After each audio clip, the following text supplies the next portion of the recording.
Now, what if your child or a child you cared about ended up in state care?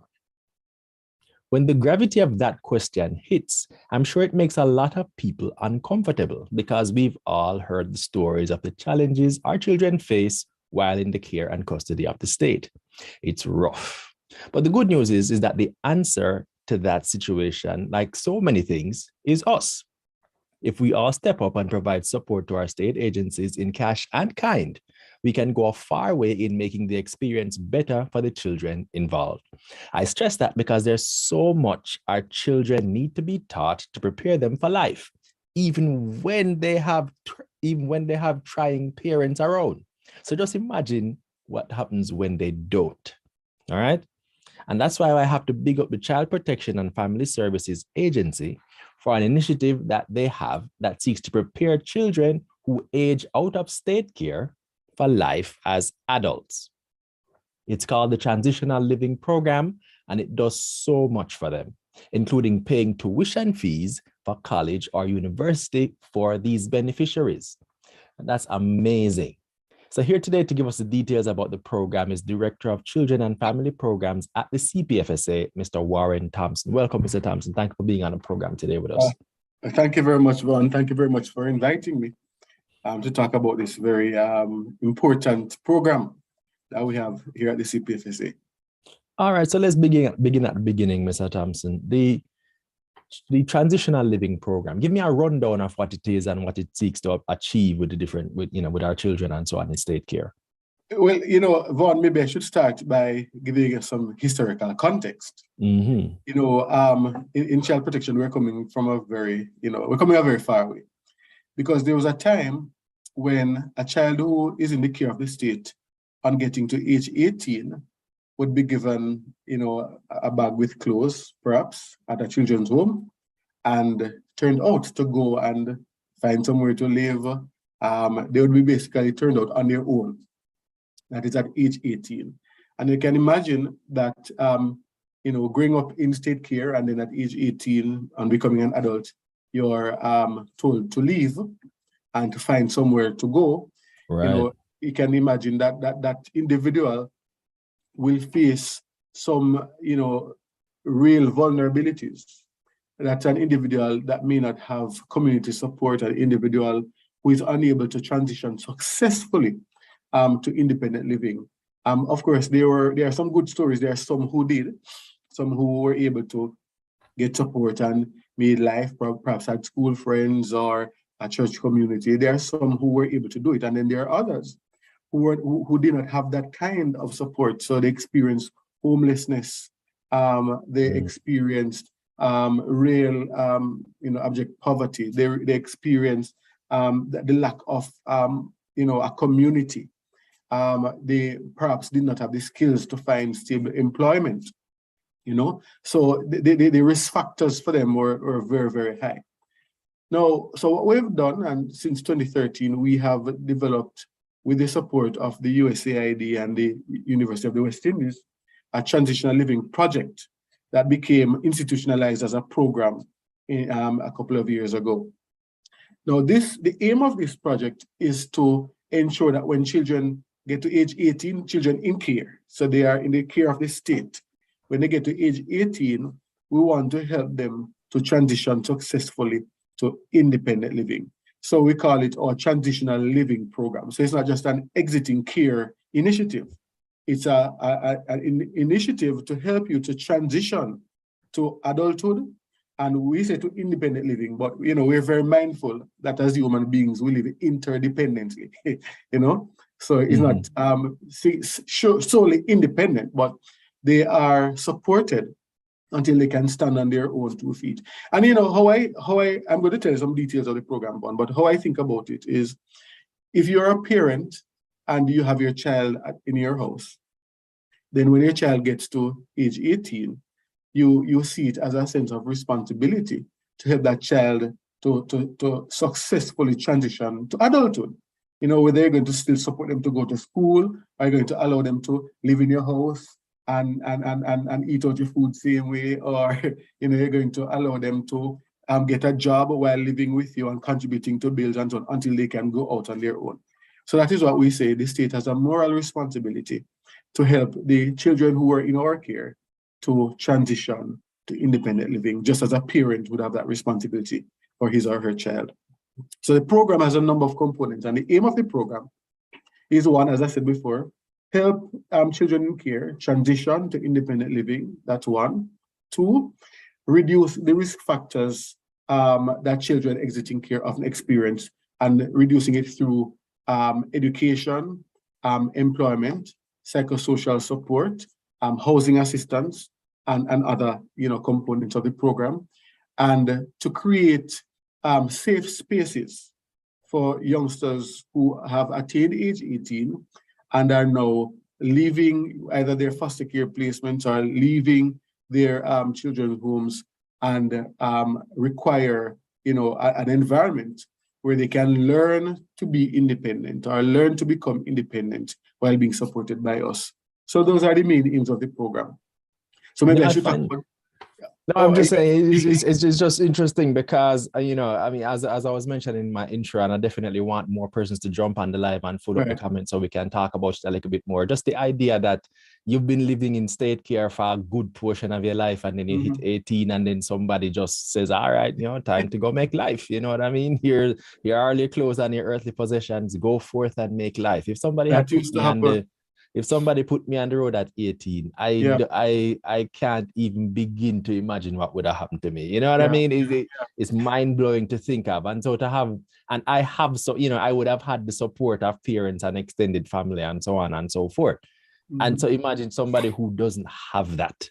Right. You know what I mean? And then you just says, all right, go for it and make life. The idea of it just, it bothers me. So I have to really applaud you guys for coming up with this program. But it does beg the question, I suppose, of throughout the course of their stay. I mean, admittedly, it's not something they would be able to appreciate when they are 4 or 5 or something like that. But when they hit maybe, let's say, 15, 16, when do you begin the process of talking to the children to let them understand that, you're not going to stay here forever, and there's going to come a time when you have to go out, and so we're going to start preparing you from now. So the process of transitioning starts at age 16. So that's when we tend to start it.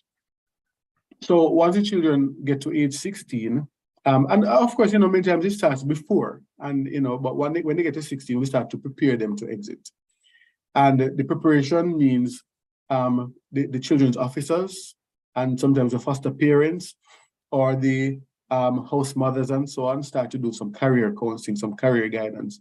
What do you want to be? When you grow up, pretty much, what do you want to do when you leave care? What are you interested in? What what do you like? And then we give them guidance to try to steer them into those kinds of paths. So the process of transitioning starts from age 16. The other part of it is you start to prepare the youngsters. You will not be here. Mark, when children are kids, they tend to know this, but you will not be here forever. When you get to age 18, you're eventually going to have to go out, on your own. So let me tell you the components of the program, though. Firstly is education. So all the youngsters exiting care have to be in an educational program. There are some who go to university or college, teachers' college, and so on. There are some who go to the vocational skills training areas, whether it's through HEART or one of the community training institutions like National Academy or Distinction College, and so on. Many of them may do like practical nursing and that kind of thing. So the education aspect of it is very important. There is no getting around it. Of course, there are some who come into care with various kinds of deficits, and the educational support may mean going through to JFLL, Jamaica Foundation for Lifelong Learning, may mean doing that, doing some remedial work. And then what we do, we tend to hold their hand. So if you had to go to learn reading, or if you had to go do some additional CXC subjects, after you've done that, then what is the next program? So the education aspect of it is very, very crucial. And of course, you have some who are at university doing a 3-year degree or a 4-year degree, and then those who are doing associate degrees and so on. So the education component is very important. While they are in school, we provide them with a subsistence allowance, so a stipend that they get each month. And that stipend is to help them with groceries, help them, pay transportation and so on. Of course, we know that it can always be more, especially because things are getting more and more expensive. Exactly. So yeah. we also encourage them to try to find a part-time job. So we help them sometimes too. So in the past, we had an arrangement with a call center that some of the youngsters were actually employed by the call center, trained by the call center, and they worked and they did the hours around their schooling and so on. So there is that. We have an agreement now with the Massey Group, where we actually have a number of youngsters in our program who were employed as merchandisers and as promoters and so on of the Massey products, in supermarkets and that kind of thing. So we encourage them to find part-time employment to augment the support that they get from the state in terms of the stipend. And we also, as I said before, try to find the employment opportunities for them, right? Because sometimes additional support is needed. Absolutely. We also, and in addition to that, we also provide life skills education. And the life skills education begins before they exit. So whether they're in their foster care placement or they are in their children's homes, the life skills education takes in a whole lot of things. We deal with relationships because they turn in man and woman. So the mistake happened right before we jumped to that. I just want to show some love to Nika Nix, who jumped online and is jumped in saying good afternoon. She's watching from Florida. I appreciate that, Nika. Thanks for taking the time to just to watch with us and learn some more information about this program. Really appreciate that. You know what I mean? And if you feel so inclined, you can always hit up the CPFSA, and if you want to lend some support to their program, you can do that too. All right, I want to give that information in a few minutes. So let me just take a pin back.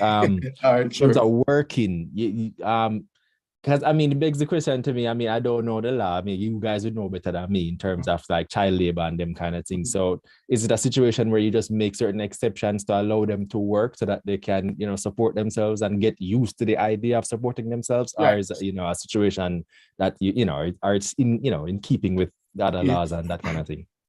So what I should have said, so although we start to prepare them at age 16, they don't come over to the transitional living program until they get to age 18. Okay. Right? Although by Jamaican law, a child can work full-time once they get to age 15. Okay. It's just that they can't work in like a nightclub or any other kind of adult establishment or a bar or a factory where they're exposed to hazardous equipment and chemicals and so on. But at 15, they can work full-time. But they don't come over to the transitional program until they get to age 18, or if they're 17 and completed high school and are in, a tertiary or post-secondary training program or education. So at 18, we encourage them to get the part-time work and so on. And we know sometimes many of them find it difficult to get the work, because the truth is sometimes it's hard to find jobs. Exactly, right? Especially when you're that young and no experience, that kind of thing. Yeah. So which is why we try to make the partnerships, make those links and so on with the different agencies. Yeah. Right. So so there's the life skills education, as I said, which deals with relationships, deals with like even just taking care of your own household, cleaning, washing, and that kind of thing. Life skills also looks at readiness for work. So we teach them about professional expectations, mannerisms, attire, and this is where partnerships really are of great value, because we have partnerships with a number of entities. So like the Lions clubs, we have partnerships with a couple of Lions clubs who will donate professional clothing, for youngsters. So when they're going on job interviews, they have the interview clothes to wear. Mario, we do spend a lot of money buying clothes for them still, but we have sessions. Last week the Massey Group had a session looking at resume writing and tips for for doing job interviews, negotiating your salary.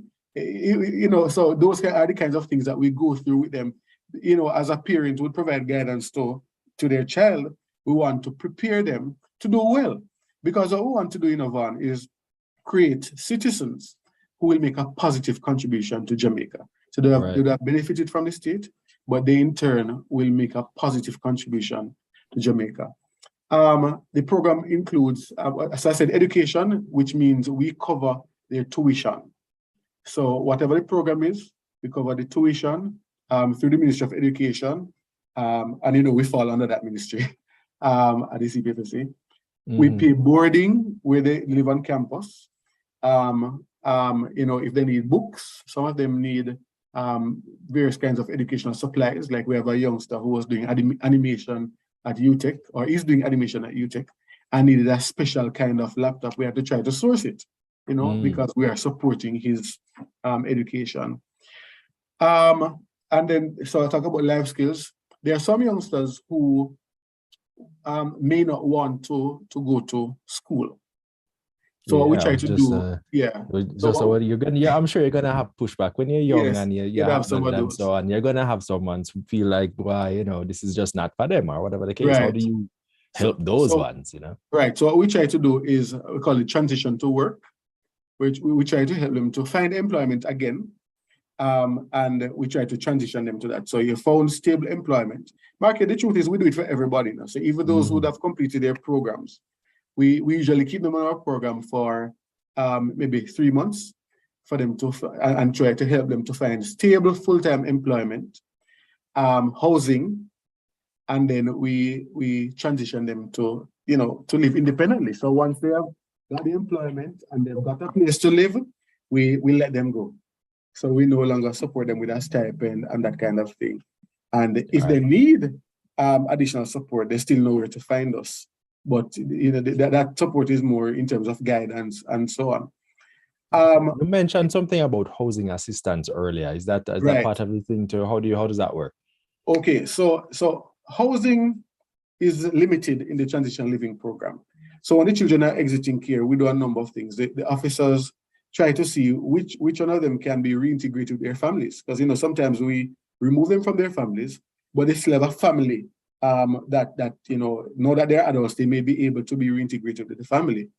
So where we can reintegrate them with family, we do so. But of course, there are some who don't have families. And then there are some who cannot be reintegrated with their family for various reasons. For those now, we try to provide alternative housing. So there are some who grew up with their foster parents, and some foster parents are so gracious that they allow the youngsters to stay with them, even though they're no longer getting support from the state. So there are some of them who remain with their foster parents, they're not getting any money, but they allow the children to stay with them. And some of them, the children call them grandma or auntie or even mommy, although they are not their adopted parents. So some of them stay with the foster parents. But then many of them may have to move because of school. So they have to come to Kingston to go to UTech or to go to UWI or MICO or whatever the case may be. So if they're not living on campus, we have 2 transitional living homes here in Kingston. We have 2 transitional living facilities. And in those facilities, the youngsters are pretty much on their own, but they are supervised by us, So we make visits, make sure that they're taking care of the place. One facility, it was built for 40 youngsters, females in particular. Another one houses 12. So that's here in Kingston. And in the western end of the island, we do have 2 facilities where we have youngsters as well. I can't remember the capacity for those. So those are the main transitional living homes. But in addition to those 4 facilities, we rent. So we actually pay a lot of money in rent for youngsters. Right. Yeah, man. So we have a good... It must be under some special arrangements to help to make them affordable, I would imagine. Well, we usually, some of the landlords tend to be understanding. They tend to be understanding. And we have a rate that we kind of work with. Right? So we usually try to find somewhere within that range. What has worked out for us is, we do find some places where we can put multiple persons, multiple youngsters. So for example, there's we rent a house and the house with multiple rooms and so on. Right. So it can accommodate 8 persons, for example. Right? So we do have those kinds of, I don't want to tell you right No, now, just hey, how many, don't tell me the rate. how That's many, fine. no, not the rate. I don't want to tell you how Okay. many places we rent, you Yeah, know. I'm just saying, but it's just funny you said that because I'm thinking to myself, yeah, I'm sure as many you read, you probably need more. But at the Yeah, same time, we I guess do, you have to we manage do, things. Because this we is just the do, perfect we do. opportunity to say, hey, landlords looking to help Yes, while also making a contribution to national development. Hey, maybe yes, you should consider trying to help work with the CPFSA to provide a space where youngsters can come after transitioning from state care and go on right. learning and finding their feet and so on. So Indeed, indeed. landlords, if I mean, if for those who have ears to hear, let them hear. You know Let what them I'm hear, saying? indeed, indeed. You know, and And so yeah, yeah. And, you know, the thing is too, we there's some landlords who are very understanding that these youngsters were in care, and you know, because they were in care and would have perhaps experienced some kind of trauma, they needed at least additional support. So there are some, I want to say mainly landladies who tend to mhm. be supportive like that. You know, and then there are some, for example, I can tell you we have one facility where we house boys, sorry, males, because they're men now, right? Adults. So we have males there, and the landlord ensures that, you know, we don't even have to go to supervise. She ensures that she stops in every now and again, and she, you know, helps them to clean up and say, guys, you know, you need to do this, you need to do that. You know, almost like a mother, Yeah, the mother a hen mother kind of hen, business. right? Yeah. So there are some landladies who are like that, and then there are others who are not. You know, Mm. so we Fair do, enough, fair yeah, enough. You yeah. know, fair enough. And But yeah, this is the truth is, they are adults, you know, and you know yeah. they're adults, so we don't have to provide that kind of relationship. You know, we have had cases where you know, we'd have had a youngster in a rented apartment where the landlord is not there at all, and because this is a youngster who has finished high school, is now 17, and so on. We say, all right, we don't want this individual to stay by themselves. So let us make a different arrangement. So yeah, we work it on a case by case basis, right? You know, the officers work very, very hard, because at this moment, I shouldn't say at this moment, at the end of June, we had 511 youngsters in our transitional living program, right? So Mhm. that's 511 individuals who would have past age 18 and are getting support, um, you know, a stipend from the government, perhaps housing assistance. Well, not all of them will get the housing assistance, but they're getting the guidance and support to pursue their education and to find full-time stable employment, so they can, you know, be transitioned fully, successfully to independent living. So in terms of being able to monitor them, and how long do you monitor them after they've you know, I suppose, or is there a set time limit for the duration of the program, or do you just check on them periodically even after they would have exited the program to make sure that they're still making their way in life in a You know, structured kind of so way? so it's hard to follow up on all of them. It's hard Okay, to yeah, follow up on naturally. all of them. So what we do is we allow we make it clear to them that we are here for you. So Mm. if you have transitioned and you realize that something is happening and you need some additional support, then let us know, right? And some of them do. So we don't follow up with them like that, you know, as case managers after they have transitioned, because when we say transition, you are now on your own. You no longer require the support of the state unless something happens, you know. I just wonder if you ever find a situation where I keep with youngsters, because yeah, I know myself. I thought I knew a lot more than I did when I I really didn't know much, and then Mhm. you just find persons thinking that they know this already, I know that already, or whatever, and they find themselves, you know, a little rebellious to the program. How do you work with them to kind of help persons like that appreciate what the value that a program like this can bring for them? So I don't know if I've come across anybody who is rebellious to the program. They tend to be Mm, very appreciative of the support from the program. But we do have youngsters who make mistakes. So, you know, you have mm. young people who always think that, you know, they know everything or they know what's best for them and so on. And they do things and find themselves into, you know, in some situations where they need some additional support. So I should tell you, one of the things that we do is when they are transitioning. So they're going out now to live independently without support. We usually provide like a transitional kit. That's what we call it for them. Okay. Because you're getting a place to rent, for example, where you don't have any furniture in it. Exactly. So the state, we usually try to help them. So buy a bed, maybe a dresser or a stove because you need to cook, that kind of thing. So we give them a little start. But we have had the youngsters who have, messed up, sell the things. Oh my God. Wow. Really? So then we have to, wow. and then end up in a situation. So then we have to work out an arrangement. So we can support you how we supported you, but we'll either give you guidance or we will help you to find employment and you try to pay us back or whatever the case may be. We try to work out an arrangement, because as I said, there are some youngsters who think they know, everything. A lot more than they do. Right. All right. So who are some of the the partners? truth is, sorry, before you go ahead, man. The Continue. truth is, even, as parents in your own homes, your own children, mess up and do foolishness. And I just saw it go. It's a part of the process. Yeah. That's part of it. So I was asking, who are some of the partners that help you to craft or, put together messages that help the children grow and appreciate the different lessons that they must, learn as they grow up and, saving, banking, that kind of thing, your personal grooming. Who are some of the partners that help you with things like that? All right. So before I go there, I should tell you that, as I mentioned earlier, that when we started as a project, we got support from USAID and the UWI Mona campus, the Open Campus rather, Caribbean Child Development Center. And they did a lot of work in developing like our life skills training manual. So we start some of that work about grooming and so on from inside. But we work very closely with like the National Commercial Bank. We try to get our youngsters to have bank accounts. So when they're exiting care, there are some things that they need to have. So at 18, they need to have a passport. We have to ensure that they have the birth certificates.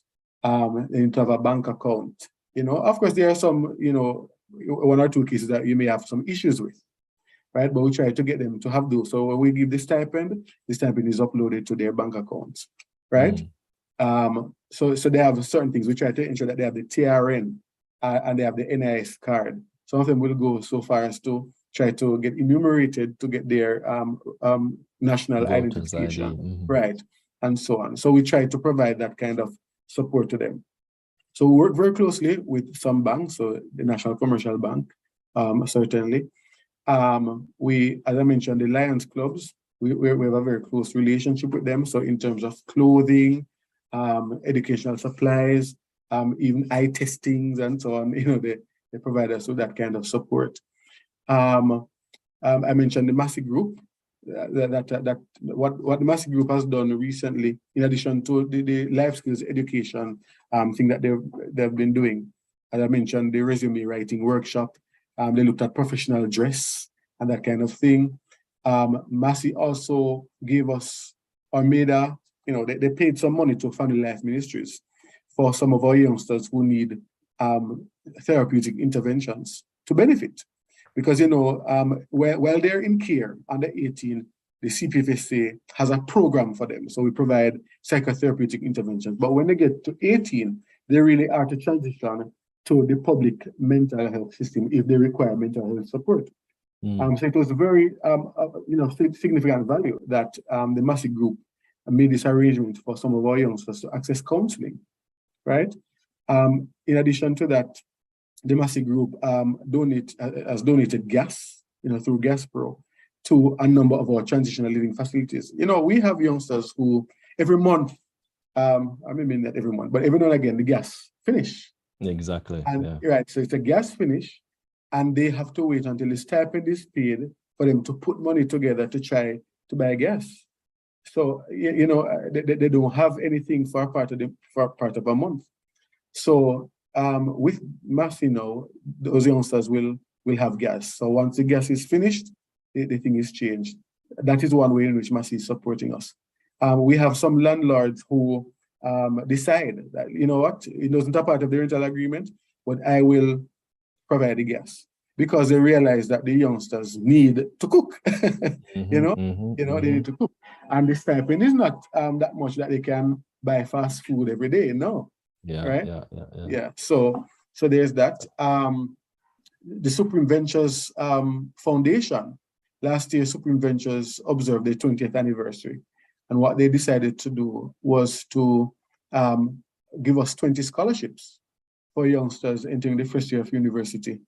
And the scholarship covers the tuition, covers educational supplies, it covers an additional amount on the stipend that we provide for those 20, and so on. It also covers accommodations. Let me stick a quick pin there. Stick a quick pin. Just I love the reach of the program. Somebody in online, Webster Pierce, who's watching from London, says he's returning to Jamaica and is willing to get engaged in programs like this. See, this is the power and impact and reach of a program like this. All right, Webster, that would be fantastic. As I say, you'd be supporting a tremendously beneficial cause. The goal is to get children in state care who age out of the system, and some might have families, but many don't, and that kind of thing. And so they need help to be able to get on their feet and start making their way in life and understand. Because I mean, like I said, if you imagine any one of us who the challenges we had when we were young, trying to understand adulthood and make our way in life, and imagine if you don't have anybody and then you grew up in state care, and then at 18 they just you're now found you find yourself on your own having to figure things out. So it would be fantastic if you jump in, whatever kind of support it can be, fantastic. Quick shout out to Nicholas Austin, who said he was watching from Portland, from Transitional rather, and Claudette McLeod, who was watching from Portland. All right. So, people in that, like I said, I love the reach of this program. We have a good amount of people who watch from the diaspora from time to time. Hey, we know we have well if our word cars in Jamaica. There's no shortage. But I mean, believe me when I tell you that this is definitely one that is worthy of all support and all kind of assistance that it can get. I mean, the goal is, my thing is, in order to we can't manufacture broken people. We have to help them. You know what I mean? And in state care, the children who might feel like they don't have anyone are very can easily be pushed over into the wrong direction. So it's always good when we can find some ways to help them and let them stay on the straight and narrow so that they can turn out to be contributing members of the country and so on. So appreciate that, Webster. Thank you for the sentiment. Thank you, Ben. I want to say, Bon, to Webster and anybody else who's interested, just send us an email to info@childprotection.gov.gm and we can talk about how we can partner. We do have partners in the diaspora too. So like the Children of Jamaica Outreach, which is based in the US. Each year they give us scholarships, really, educational scholarships for youngsters who are exiting care, going to university. So that is of significant value to us. Yeah. Give us give me the email address again. So it's info, INFO, at Child Protection, spell it out, CHILDPROTECTION.gov.jm. All right, continue. So talk to me about some of the success stories now, Mr. Thomson. Who are some of the children who have managed to age out and have made you guys proud in terms of what they've been done? Well, to me, I would imagine it's not even just, achieving great success or anything like that, but are just, just living their lives and just living normal, regular lives and just making their way of it. You know what I mean? And talk to me about some of the success stories and anything that has made an impact on you guys from where you sit. Well, we have a whole lot of success stories. One, it's hard to pull out anyone in particular. But we have a couple of youngsters who have completed law school or are pursuing law degrees. We have a number who did social work. So even here at the CPFSA, we have a couple of youngsters who came through our transitional living program. So they would have been in care and going to university, decided to pursue degrees in social work, and were able to apply and interview for jobs here at the CPFSA. So we, in terms of our human resources here, we have also benefited from the youngsters who we have invested in, right? So we have some of those. We have, I don't know what to tell you. We have a lot. You have a wide variety, We have a every whole lot. kind of I was success talking you to, can think you of. know, some of the things that really stand out to me. I was talking to a youngster the other day who she did practical nursing, right? And she explained to me that she did practical nursing because she really wants to get employed by us, particularly to work in a children's home. Mm. And I asked her, why do you want to work in a children's home? And she said, from she was at the home where she was, just what the house mother did for her. She said she wants to spend her life doing something like that for other children. And that is why she decided to go and do practical nursing so she could get a job working in a children's home. And she asks us all the time, you guys don't have any vacancy in a children's home? And I had to tell her, well, she did submit her application. And I said, we will, bear you in mind. Once something comes up, we'll invite you to interview. But of course, we can't encourage them to put their eggs in one basket. Right. So you find work somewhere else until the opportunity that you're waiting for opens up. Right? But there are many success stories. I mean, if you go out there, I'm sure you'll find them one. Yeah, I'm sure. I mean, Well, let me tell you, every year we have a CSEC Awards function where we recognize the youngsters who would have passed a certain number of subjects and so on. And believe me, that number increases every year. A lot of youngsters in here are doing very, very well, right? And I'm going to tell you a little bit how well they're doing.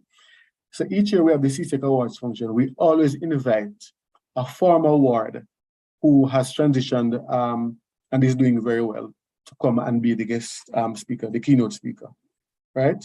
So we have had persons who are in education, persons who are in medicine, persons who are in law. And I'm sure that many persons out there would not even know that these are youngsters who were in care, who pushed and got their education and are successful people. We're moving from the time when people think that once you're in care, then you won't come to anything good. No. Right. It's not so good. So let me tell you how well we're doing. So I told you we currently have 511 youngsters in our transitional living program. More than 250 of those are students at college or university. Fantastic. That's amazing. So more than 250 at college or university. The others are the ones who are doing skills, about maybe a little under half doing skills and so on. But the majority of them are pursuing tertiary education. It's expensive, but well, no, I mean, hey, it's one of those sacrifices you have to make. The alternative is not pretty. So you know what I mean. It's something you look at it and you don't ask no question. If they're interested in going to study, let them study. It's very simple. I should tell you. I don't know if you've heard about it. So one of the things that we're doing now, we have a partnership with the Students' Loan Bureau, and you probably would have seen it advertised by the bureau, where wards of the state can apply for funding for their tertiary education. So what we have done is we have encouraged those who are entering their final year to apply for the loan. So if it's a 3-year program, we pay for 2 and they pay for 1. 4-year, we pay for 3, they pay for 1 by accessing the loan. And when we announce it to the youngsters, some of them were saying, why do they have to take a loan? Why do they have to take a loan? And I was saying to them, I was having a conversation. I said, there are many of us who it is because of student loan where we can get education. Some of us who would not have been able to pursue our tertiary education if we didn't access student loan. And I'm talking as a beneficiary of the student loan. Exactly. Right? Right? So I said, don't think about it. A lot of people think about it as this, like a life sentence. I said, no, it's not a life sentence. You need to get your education, and we are saying just pay for 1 year. The good thing is that some of them, have gone and work and travel, and are trying to use that now to pay for the final year rather than access the loan. But one youngster said something to me that's true. He said, you guys told us that all we had to do was do well. Exactly. You know, I was so about to say, they said all they you had said, to do was do they said well. Yeah. all you told us was that we had to do well in school. So what happened? You guys didn't expect that so many of us would be doing well in school? I didn't know what to say to you. You know, so it's just to say that we work really hard to encourage them to do well in school, and we will support you.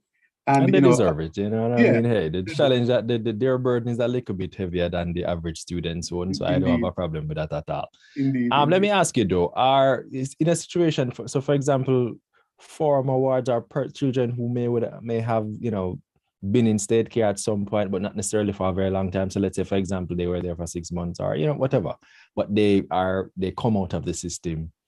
Would they be eligible, or is it strictly for children who are spending, Yeah, who are just there in state care? yeah, it is for those who are aging out of care. So they are Mm-hmm. in state care up to age 18. So if they were in state care at a particular point and then they were reintegrated with their families, they're back with their families and so on, then it wouldn't apply to them. The family would be responsible for them. These are the ones who the state is responsible. Okay. And they can appreciate that we have youngsters who have been in care their whole lives. So, from zero, from as babies or from age, right, who are aging out. So yeah. and it just begs that, well, I guess you guys would know best how to, give me a snapshot of how that process goes in terms of taking a child from 0 all the way up to 18, and that, it sounds so, it's a little bit mind-blowing to me because, I mean, to someone who has lived with their parents and lived in a, relatively stable environment their whole life, how do you guys accomplish that feat of growing a child from 0 all the way up to 18? Well, Van, it's not something that we would want to do. I can imagine. There's a better way to put it than that. We would rather that all children in Jamaica grow in the family environments. Mm-hmm.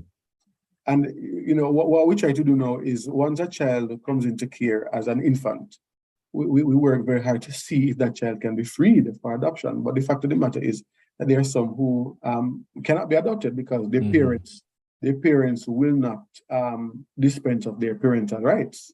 And some of them, the parents do want the children to come back home, but we, from a professional perspective, we're not comfortable with the child returning to a particular kind of setting or environment, right? So the parents would have to make some significant changes for us to have the children reintegrated back into their care.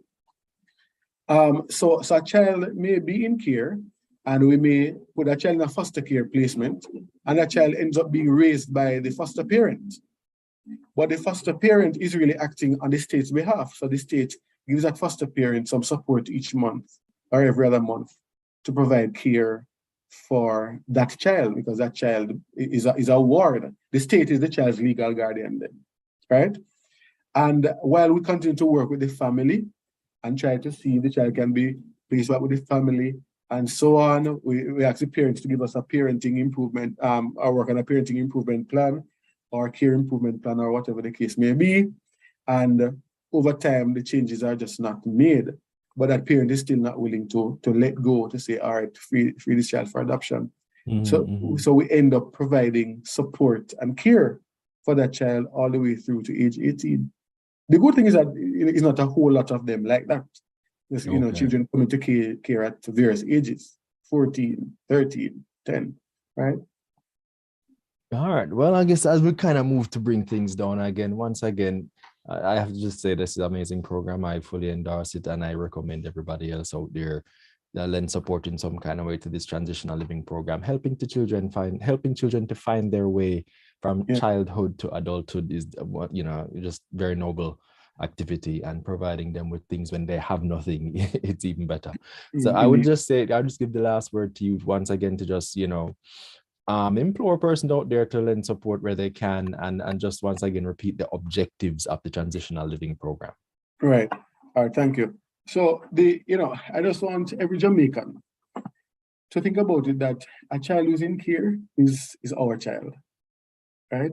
It is that child belongs to Jamaica. well, the truth is all Jamaican children belong to Jamaica, you know what I mean? But the child who is in care is the responsibility of the Jamaican state. And therefore, as a state, as a country, we have to do whatever we can to help them to transition to independent living, where they will become productive citizens, will make a positive contribution to Jamaica, helping us to make Jamaica the place to, what we say, live, work, raise families, and do business, right? And play too. Yes. So we want them to help Jamaica to be that place. So we have to invest in them. And of course, state resources are not infinite resources. There are limitations. So we require that civil society, the interested citizen, the interested business owner, partner with us to help us to create opportunities for our youngsters to attend school, to find stable employment, and to do decent work, to have healthy environments to live in, right? So we require the partnerships from business owners, individuals, big corporations, the diaspora, everybody. So the objectives of our program are to support youngsters exiting care to transition to independent living through a number of components that I mentioned earlier: through housing assistance, life skills education, psychosocial support, educational support, and so on. And the second objective is to help them to help to reduce the risk factors that children exiting care often experience. So we are reducing vulnerabilities by supporting education, providing support for employment. And when we talk about vulnerabilities, we're looking at engagement in criminality or criminal behavior. We're looking at homelessness. We're looking at engagement in, gang violence, that kind of thing. We're looking at unhealthy relationships, social relationships, romantic relationships. We're looking at a number of things that we're trying to reduce the risk factors for those, right? And the third objective of our program is to create safe living environments for children who are exiting care who need that kind of support. Well, once again, man, that's all great work that's being put in. I'm sure. It sounds. I'm sure it's not as glamorous as it sounds.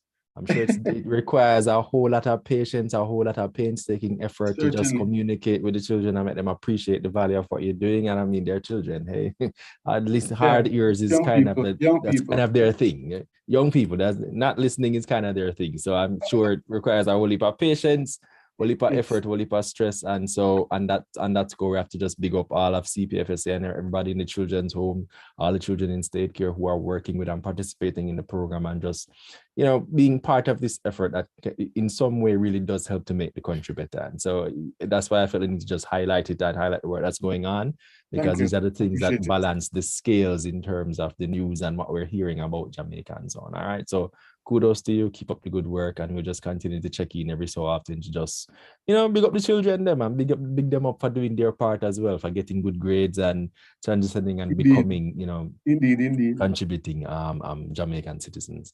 And I guess with that said, it's time for us to wrap. Thank you to everyone who tuned into our discussion, especially those of you who dropped some comments in the section.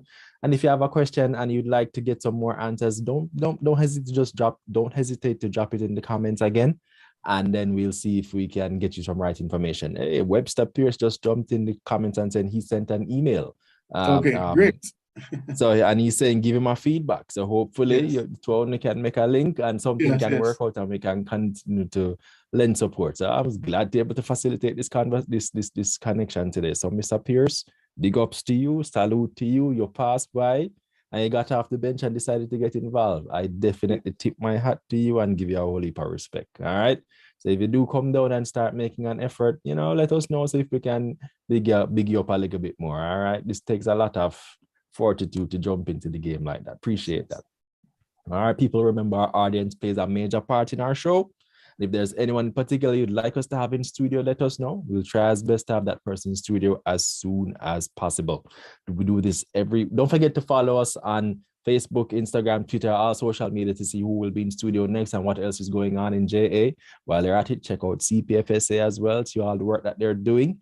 Link them up. Yeah, I mean, connect with them and just see how you can play a part if you can. You know what I mean? Every little bit helps. All right, people. Yes. We do this every week live on Facebook. Thank you so much. I've been your host, Vaughn Davis, and this has been Studio 58 Day Live. Thank you again for joining us, and please have a wonderful day. Take care. All right. All right. Take care to you, Mr. Thomson. All right, the blessings on. Yeah, man.